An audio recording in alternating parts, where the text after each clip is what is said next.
आपका काम है इसे देखना और समझना कि ये जीवन की बाहरी चीज है और जीवन की गहराई में जाने की कोशिश करना, पर साथ ही इसे नकारना नहीं, न इसका महिमा मंडन करना, न ही इसे नकारना।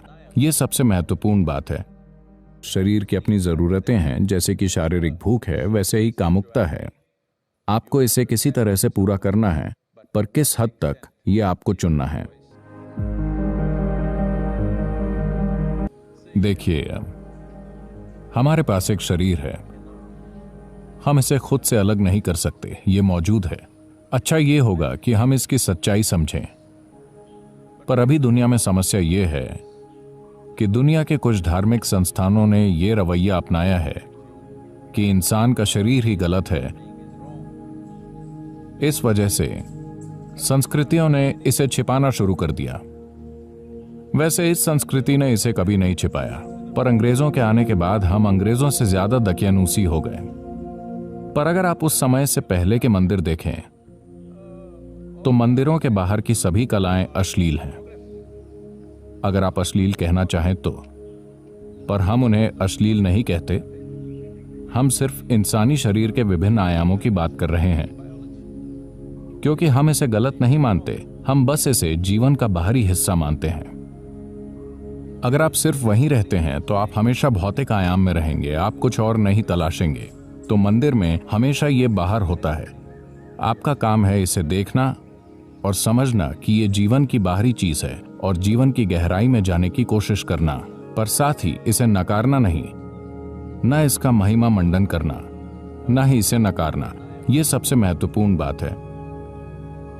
पर आपके कॉलेज में इन चीजों को देखा जाता है, आपका इंटरनेट या जो भी,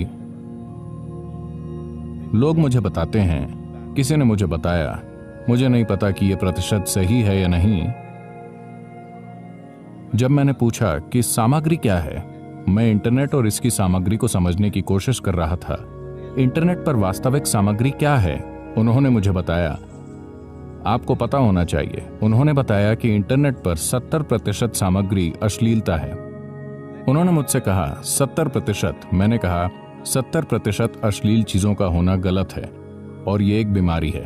अगर ये एक छोटा प्रतिशत हो तो ठीक है, 70% एक तकनीकी मंच पर जहां लाखों चीजें हो सकती हैं, दुर्भाग्य से वहां अश्लीलता है। जीवन का सिर्फ जीव विज्ञान, ये बहुत दुर्भाग्यपूर्ण है, क्योंकि जब आप एक इंसान के रूप में आते हैं तो आपका शरीर आपके जीवन का मुख्य हिस्सा नहीं है, ये आपके जीवन का एक हिस्सा है।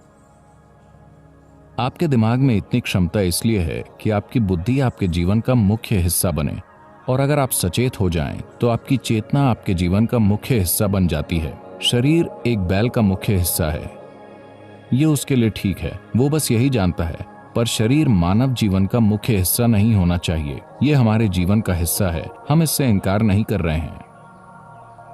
तो आपके जीवन के एक चरण में ये ऐसा होता है, तो जीवन के कुछ चरणों में आप सिर्फ इसकी बातें करते हैं या इसके बारे में सोचते हैं।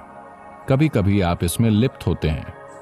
ये जीवन के गुजरते हुए चरण हैं। आपके लिए ये किस हद तक जरूरी हैं, इसे आप सबसे अच्छा तय कर सकते हैं। आपकी शारीरिक जरूरतें नहीं हैं, आप में हैं, ये ठीक है, पर इसे आपका बाहरी हिस्सा होना चाहिए, न कि आपके जीवन का मूल हिस्सा, क्योंकि इससे आप में एक कमी आ जाएगी। आप एक प्राणी थे जो पूरी तरह से शारीरिक था, फिर आपका विकास हुआ और अब आप में शरीर से परे अपनी खुद की बुद्धि है। देखिए, जानवरों की बुद्धि सिर्फ उनके शरीर के लिए काम करती है। भोजन कैसे पाया जाए, अपना साथी कैसे पाया जाए, यही उनका पूरा जीवन है। अगर मानव बुद्धि भी इसी तरह काम करे तो आप विकास की प्रक्रिया के खिलाफ जा रहे हैं।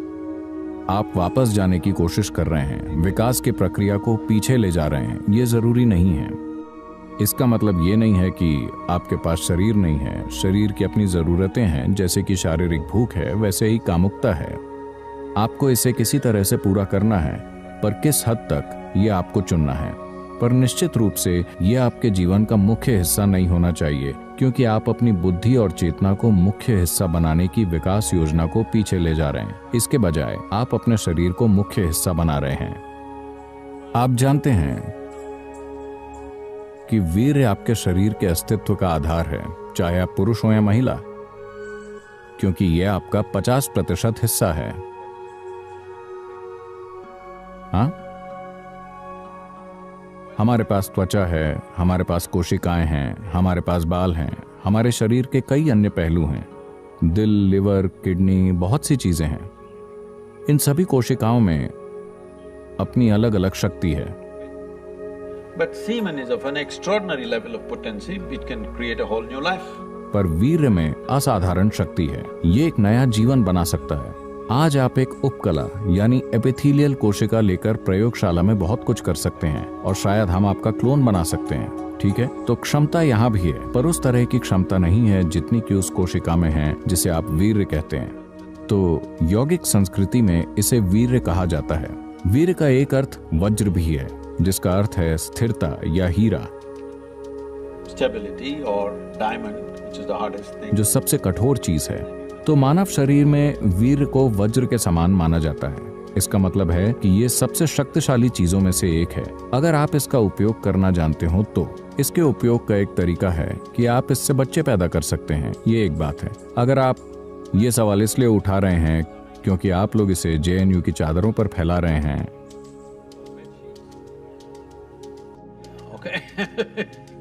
अगर आप ऐसा कर रहे हैं, आप जो कर रहे हैं वो कर रहे हैं जिसे नैतिक रूप से आंका नहीं जाना चाहिए। मुद्दा ये नहीं है, सवाल ये है कि आपकी मजबूरी किस स्तर पर है। इस शरीर की किसी भी चीज से क्या हम एक अलग स्तर का काम कर सकते हैं? बिल्कुल। सिर्फ वीर्य ही नहीं, इस शरीर की हर चीज को रूपांतरित किया जा सकता है। देखिए, लोग इसका शाब्दिक अनुवाद कर रहे हैं, पर अगर आप उपकलता यानी एपिथेलियल कोशिकाएं बनाना चाहते हैं तो शरीर इस पर जितनी ऊर्जा खर्च करता है उसके मुकाबले अगर आप एक वीर्य की कोशिका बनाना चाहते हैं तो शरीर जितनी ऊर्जा खर्च करता है वो बहुत अलग है। इसे वैज्ञानिक रूप से स्थापित किया जा सकता है। इसलिए जब आप इतनी ऊर्जा का निवेश कर रहे हैं तो जाहिर है कि अगर आपको खोजना आता हो तो इसमें क्षमता है। लेकिन क्या आप में खोजने की क्षमता है? क्या आप खोज करने में सक्षम हैं? क्या आपके पास ऐसा करने के लिए जरूरी साधना और मार्गदर्शन है? ये एक बड़ा सवालिया निशान है।